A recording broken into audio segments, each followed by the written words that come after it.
bigger events, I like to play more, you know. So I'm very happy that I can play one more final here in Miami. It has been an incredible place since the first day I've been here. Played some great tennis in the past, and now finding myself again, you know, in the final means a lot to me. Look, amazing couple of tournaments, you know. No matter what happens now in the final, of course I give it the best shot, but reaching, you know, a final there, final here, it's good for me. It's very good for him. He's played this tournament 5 times. He's now made the final 4 times. These are the guys who've won the Sunshine Double, trying to join this rather exclusive club. And I think there's a good chance that who knew that he'd have a chance to do it without dropping a set? I mean, unbelievable stuff from the Italian. I mean, look, he's 1 match away from completing the Sunshine Double. That will be an impressive feat on the resume. Some good tennis ahead. The only guy to beat him here ever was Francisco Cerundolo. That was 3 years ago, and that's a match in which Sinner had to retire. And Prakash, you guys all mentioned that moment in the second set from the 9th game on, where the serve, which is always pretty buttoned up, and the percentage is even higher this year than it was last year, was near perfect. Well, here's the thing. You don't need a 140-mile-an-hour serve for it to be a giant weapon out there. Sinner's increased the miles per hour on it, but his accuracy in the clutch moments has been absolutely outstanding.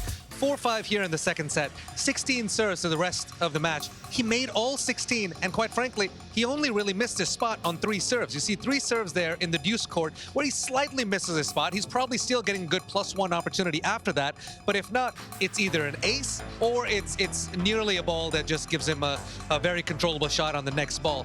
Unreal accuracy. I don't care who you are as a returner, how good your returns are.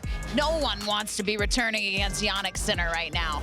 Here are the BetMGM live odds to win this final. Needless to say, the odds makers have Sinner as a heavy favorite, -1,600, 94%. Is that too much? Well, I think, Prakash, you said it yesterday on the desk. I thought that was a very astute observation. I think Jiri Lehecka has only but one choice, and that is to try and find the way to the net. He's not going to win this match from the baseline, but if he plays like he did yesterday, very aggressively, very front-facing, I think this is maybe a little harsh. However, having watched Jannik Sinner in the last 2 weeks, it seems fair. The odds seems fair. But then again, who is the last guy he lost to? Jakub Menšík, a Czech man who has a similar style to Lehecka. I mean, we've known for a long time that Jiri Lehecka is good, but Chris Eubanks and I called that semifinal yesterday, and our jaws were kind of on the floor. The serve was consistently 130. He was nails off of both wings off the ground. The return, as you outlined, Prakash, he didn't miss. He's fast. He comes to the net. I mean, I know it's a different story trying to do that against Jannik Sinner, but Danielle, where's the hole in this guy's game? I personally didn't see one. I don't see many holes in Jannik Sinner's game. I mean, I feel like the odds are pretty fair with how he's been playing. He's been the dominant force. I mean, the only thing about Lehecka, I have seen if somebody changes it up and can play a few lower slices and change the rhythm up, as you've seen with many Czech players, that can sometimes throw them off.